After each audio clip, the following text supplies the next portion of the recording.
everybody, and welcome to another brand new episode of T Watches a Scary Movie. My name is T, and we're talking scary movies. I appreciate everybody joining us here on another Wednesday night for another new episode. Apologize for last week. Last week, things just weren't meant to be. Episode couldn't go up, so we're just going to scrap that episode. Besides, we were going to be talking about I Still Know What You Did Last Summer, Sleepaway Camp 3, and the Texas Chainsaw Massacre at the beginning.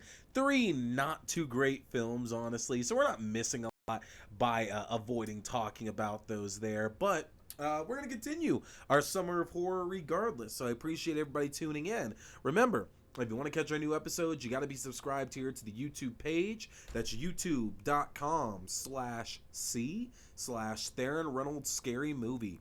Again, that's youtube.com/C/Theron Reynolds Scary Movie. Get subscribed to the YouTube page. You'll get all of the notifications for when new episodes are going up every Wednesday night at 8:30 p.m. Mountain Standard Time. And as you know, we do our watch parties a lot. We've backed off a little bit from the TV ones, just haven't had the time for it, but we've been keeping our movie ones strong. Every Wednesday we do them following our new episode, usually about one of the movies or multiple of the movies that we talked about in that episode. So, our Summer of Horror continues tonight. After the new episode, we are going to be watching Fear Street 1994 and The Purge. Yeah, that's right. We're watching the first Purge and the first of three Fear Street movies. Yeah, excited to watch those with y'all. But if you want to get the link, you want to join in on that, you got to go to facebook.com/groups/T Scary Movie. Again, that's facebook.com/groups/T Scary Movie. Subscribe to our Facebook group. You'll get all the notifications for when our watch parties are going up, and you get to participate in the fun conversations we're all having together at the same time as well, too, which we have had a lot of really good ones, honestly, here in the last couple weeks. For example, it was actually, I just put this up yesterday, Bloody Disgusting reported here that there is an unofficial sequel to the original Night of the Living Dead called Night of the Living Dead 2 that is coming out here. And interestingly enough, Laurie Cardile, Terry Alexander, and Jalaf Conroy, who you might remember from Day of the Dead, they were our only three survivors from Day of the Dead, which is my absolute favorite zombie movie. It goes back and forth a lot of times with like the Tom Savini 1990s remake of Night of the Living Dead, but Day is definitely a strong number one. But apparently Laurie Cardile, Terry Alexander, and Jarlath Conroy are supposed to be playing their roles from Day of the Dead in Night of the Living Dead 2. So excited to see what could happen with that. That's pretty awesome to see a connection there, because all those movies kind of work independently of each other. It's not like Dawn is a direct sequel to Night. It's not like Day is a direct sequel to Dawn. It's not like Land's a direct sequel to Day, and so on. I mean, these films all supposedly take place in the same exact world, but they don't really have anything to do with each other when you really think about it. So excited to see what could happen after that. Now, some other great stuff there. Well, we just found out that Scream Factory, or Shout Factory, whatever you want to call them, Scream Factory is the horror-centric part of their company there, that they are actually doing 4K releases of the first 5 Halloween films. So, that's right, Halloween 1 and 2, Halloween 3, Season of the Witch, Halloween 4, the Curse of Michael Myers, and Halloween 5, no, that's not the Curse, that's the Return. Halloween 4 is the Return of Michael Myers. Halloween 5 is the Revenge of Michael Myers. Yeah, that's right. I knew I was going to remember that there. But all 5 of those films are getting 4K releases, which it's kind of hard to justify because Scream Factory just released their Halloween Blu-ray box set within the last 5 years here, which is still a really, really amazing box set. And granted, those are not 4K releases of those first 5 films, so it would be super nice to get those. But damn, having to buy those movies again. I own 3 copies of those films a piece. I want to say 3 copies. So this would be number 4. We're going to see about that one there. But I'm excited Excited to talk some horror with y'all tonight. We're just going to keep up the summer of horror theme, honestly, because we have so many new horror films coming out this summer that might as well keep it that way, you know? So, summer of horror continues, and we have some really, really fun stuff coming out. So, we're going to start by talking the Forever Purge. The Forever Purge. This is the fifth film in the Purge film series.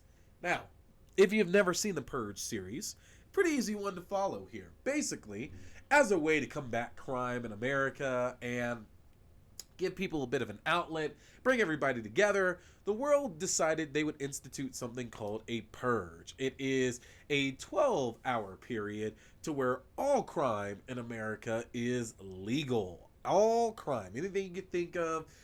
Although, obviously, this is a horror movie, so there's only one crime that we know folks are going to be engaging in, and that is some good old-fashioned murder. That's right. That is what the Purge films are about. It's about family and friends and people just trying to ride out Purge night and make it through.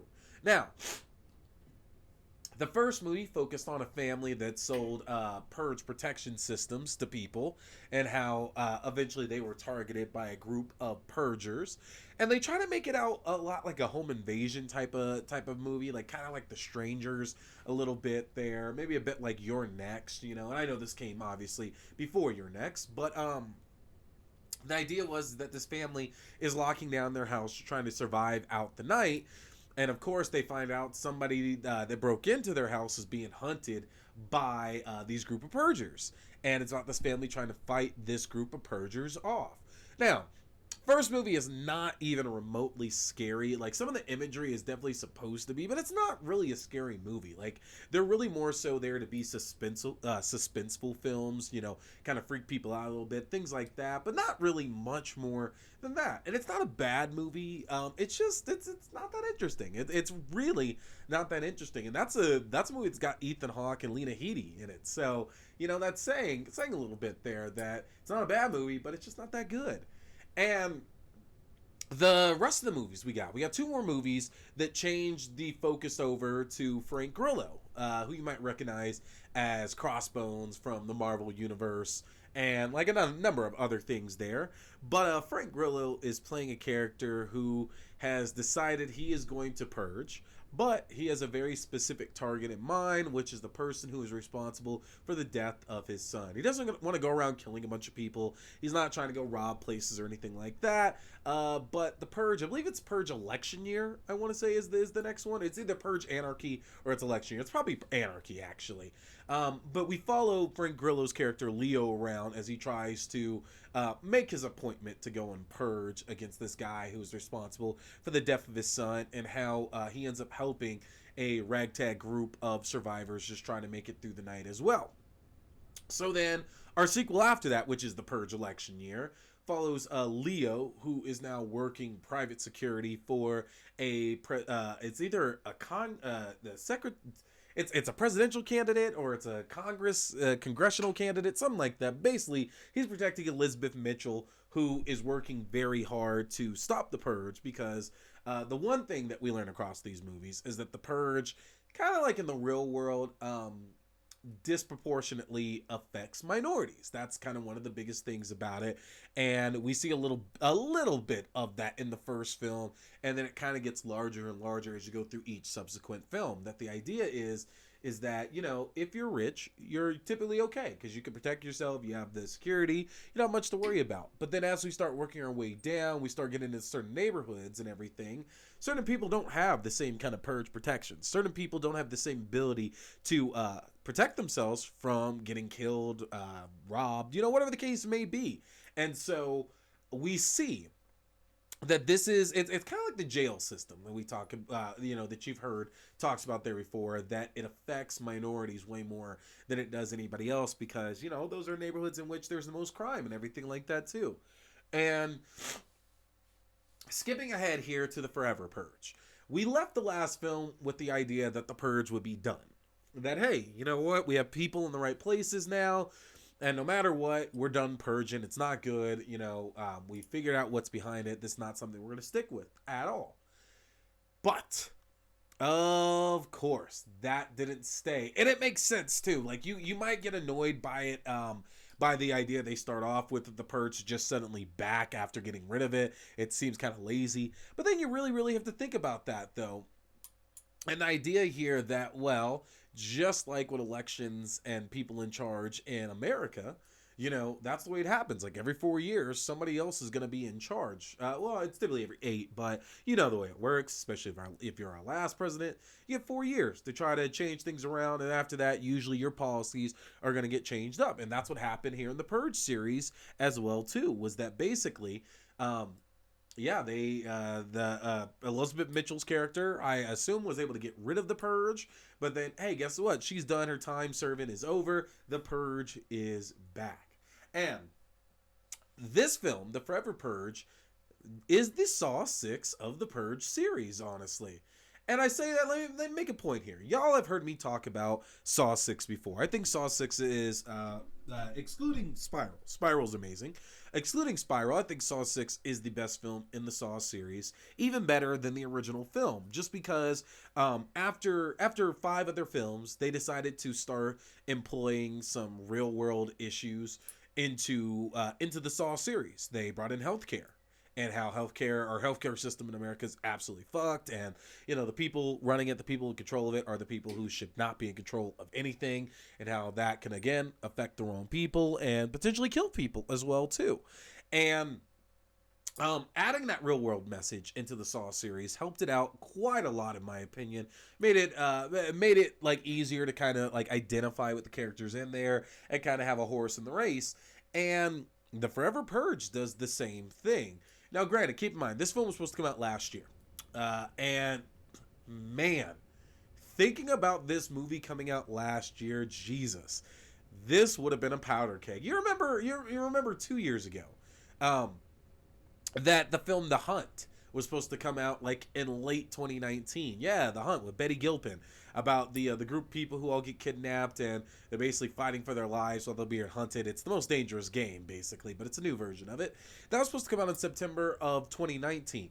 But due to issues to where everybody was afraid that folks would get into riots and fights and there'd be murders and stuff like that, the film was shelved and indefinitely postponed until eventually it came out in February 2020 in our pandemic year, and nothing happened. Good movie, actually, but nothing came out of that.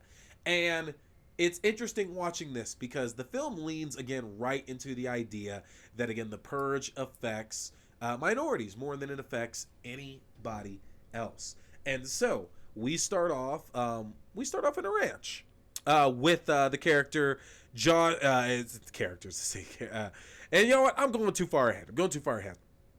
Film doesn't start there. The film actually starts off here to a couple migrants named Juan and Adela, who are crossing the Texas border, or crossing from Mexico into Texas over the border there. And it's interesting because we've seen this in numerous films before, people crossing that border, trying to come over to America and live the American dream as well, too. And basically they make it over. They live, they survive, and they've now built a life in America. And Adela is working at a meat shop, or a chop house, whatever you want to call it, while Juan is working as a farmhand on the Tucker Ranch. Now, the Tucker Ranch here is owned and ran by Dylan Tucker, his father, his sister, and his wife. And Dylan kind of resents Juan and the other migrants. And it's interesting because he echoes a lot of what you probably see in the real world today here, to where he actually says he's not racist. He has nothing against, Mexicans or anything like that, but he just feels that everybody should stay with their own people, which sounds innocent enough, but then when you really think about it and the stuff that we're dealing with in the world today, it's like, no, that's still pretty racist. That's still pretty bad ideology.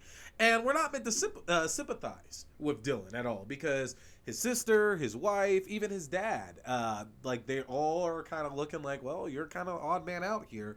Basically, like we're all together on all of this here now. And what ends up happening here is, obviously, we're seeing the lives of these people the night before the purge. And of course, we know what the purge means, all right? All crime is legal. There's going to be murders, but we're kind of seeing it in a different setting than what we're used to. In all the previous films, it's a lot of, it's people's in neighborhoods and in cities and stuff like that. The first film focused on a well-off family, and then the rest of the films focused kind of on those who didn't really have the means to protect themselves that much in this kind of thing here. But we get to focus on a different segment of people, and especially one living in Texas, to where they are well off. They don't have really a lot of neighbors or anything like that. They shouldn't really have to worry about the purge. And for the first time in this series, and I didn't watch the TV show, so I can't say for sure on that, but for the first time in this series, we don't really see much of what's happening during the purge night.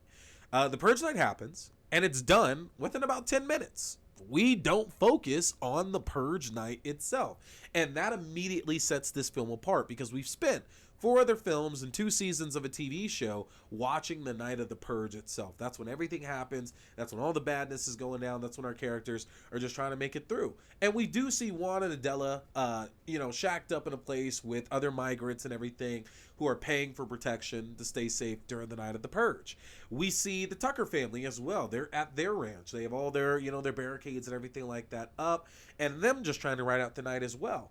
And not much happens. Juan and Adela do see some of the things going on outside, and definitely try to not bring attention to themselves. And we start getting a little bit more of the storyline there, that the new founding fathers of America, that they basically inspired. They've inspired radicals to go out and look into this purge as being the best thing ever, and that it needs to go harder and harder and harder. That basically, if you're dedicated towards the cause, purging is not just a one-night purge, and it's not just for everybody. It's to keep America clean, to keep America pure, which sounds eerily and scarily familiar if you live in our country here. And so, the purge is over. Our characters try to go back the next morning and try to live their lives as they have been doing, because that's the way it works out. You get through the night of the purge, everything is fine, everything is normal at this point. Go back, do what you're gonna do. But then, and only then, we find out that the purge night being done is just the beginning of things for our characters here.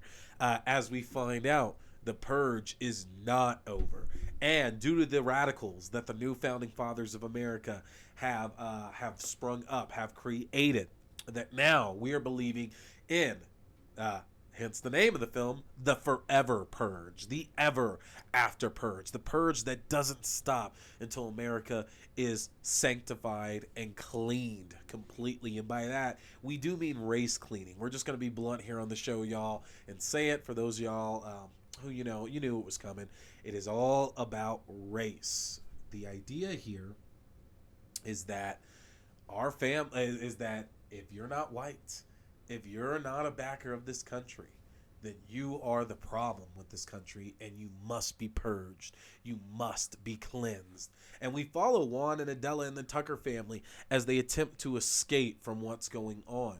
We find out that America itself is under siege. Major cities are being attacked by these forever after purgers, and that no place is safe, and that the only place that the Tucker family and Juan and Adela can go to is Canada or Mexico, that have opened their borders for United States citizens for the next few hours as a way of protecting themselves.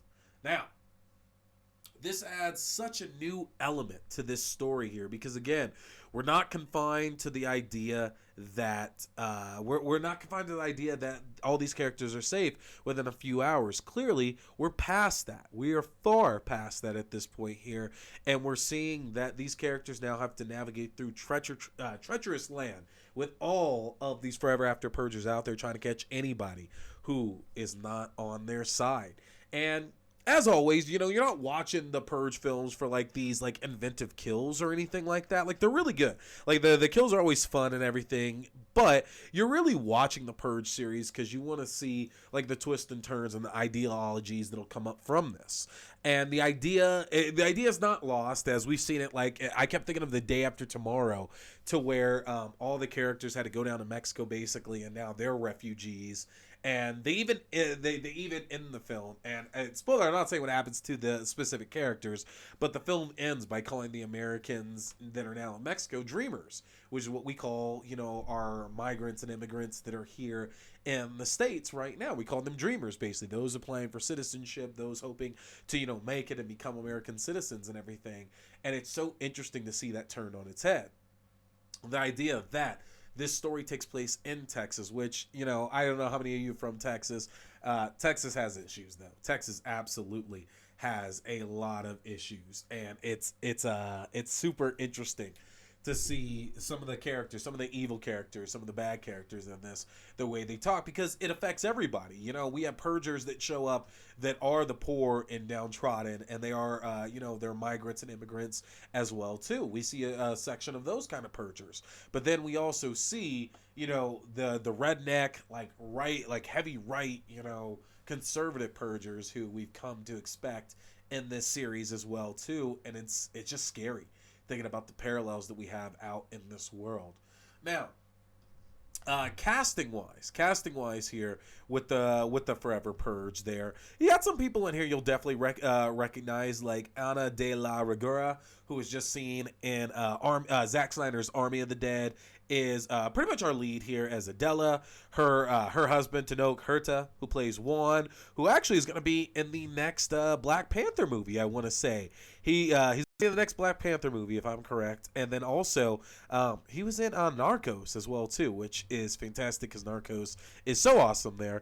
But there are leads here. We also have Josh Lucas, Cassidy Freeman, and Levin Ramblin making up making up the Tucker family as well too. And it's a small cast, very very small cast here. We don't need too many people because again, you obviously know that a number of the folks in these kind of movies are going to be set for cannon fodder, and then the rest are all our actual important characters. Even Will Patton, franchise veteran actor here, talking The Rock.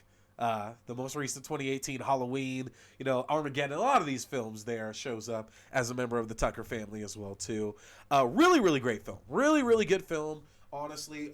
And it was refreshing too, because I like the idea of the 12-hour purge and these characters just trying to survive the night. Like, there's nothing wrong with that, but we saw it for 4 films already. It wasn't really going to be an interesting premise to see that happening again. So to expand that over is just, it's happening forever now. Doesn't matter what time it is, adds to the tension. And it's released in a time to where we're seeing so many parallels in our real lives to this, so it makes it that much more scarier, honestly. But it was really good, and I really enjoyed it. And I haven't really found myself enjoying these Purge films too much. They're just really not my cup of tea, honestly. Like, the second one I thought was a lot of fun, but realistically, outside of the second one, I don't particularly find them to be that interesting of films. So this actually added a lot more, I thought, to the mythology of the series, and I actually don't think it'll be the end. Again, similar to Saw 6, but Saw 6 was never supposed to be the end either here. I feel like this film it gave a fresh breath to the series itself, and there's a lot different they could do if they choose to follow basically what they've set up that this film ended off as, which is, hey, Purge is happening 24/7 now. How are we going to stop it? So check it out. Definitely a good watch. A lot of fun. Good kills in it. Suspenseful. Good movie. And that will bring us to our second and final film tonight as we continue the summer of horror, Fear Street, 1994. Now, if you're like me, you know Fear Street, because if you were a big R.L. Stine fan in your childhood like I was, well, you've definitely heard of this. Now, here's the thing. I'm going to be completely honest with y'all. I did not read the Fear Street series. I did not. I thought I did, and it turns out I had read, I believe it's Ghost of Fear Street was like the more younger version, because Fear Street itself was not for kids. Fear Street was absolutely a rated R, murder, supernatural series that was definitely for, like, teenagers, young adults, things like that there, was not for kids. The Ghost of Fear Street series, though, that was really made for kids. It's supposed to be similar to Goosebumps. But I didn't want to go back and read any of these stories because I wanted to be able to come in this with fresh eyes, as it is an adaptation. We had Goosebumps a few years ago, and Goosebumps is actually really, really good. But they went something different with that as well too. They basically decided they were going to take R.L. Stine, put him in the real world, and that all of his stories are coming true. They're coming to life, and between something like that, and there was another series that for the life of me I can't even think of off the top of my head, but oh yeah, I was thinking of The Babysitter on Netflix as well too, because it kind of screamed that vibe.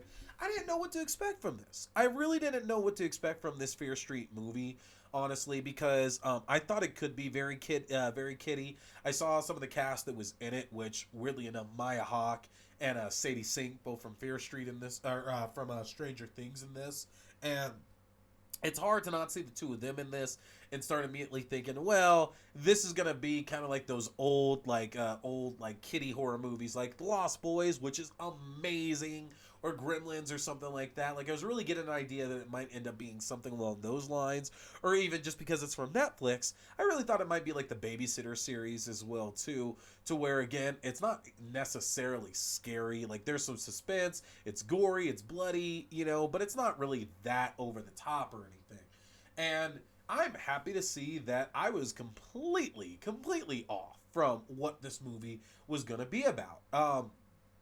Number one, it does not evoke anything even similar to Goosebumps. This is definitely taking it as, it's not meta, it is absolutely a old school horror film, and the 1994 really fits it so well. The 1994 in the title, because the film is set obviously in 1994. There are a lot of 90s vibes going, including, at first what annoyed me, the soundtrack. This movie, and we blame Guardians of the Galaxy a lot for this, because Guardians of the Galaxy made having like a relevant soundtrack like very cool. Not that movies didn't do soundtracks before, but let's face it, the Guardians of the Galaxy movies is really what brought like using music like that back into the spotlight the way it was. Suicide Squad did it, and for as many people that hate on Suicide Squad, I don't think it was nearly as bad as that ended up. A lot of other films have done it since then as well too, and Fear Street does it.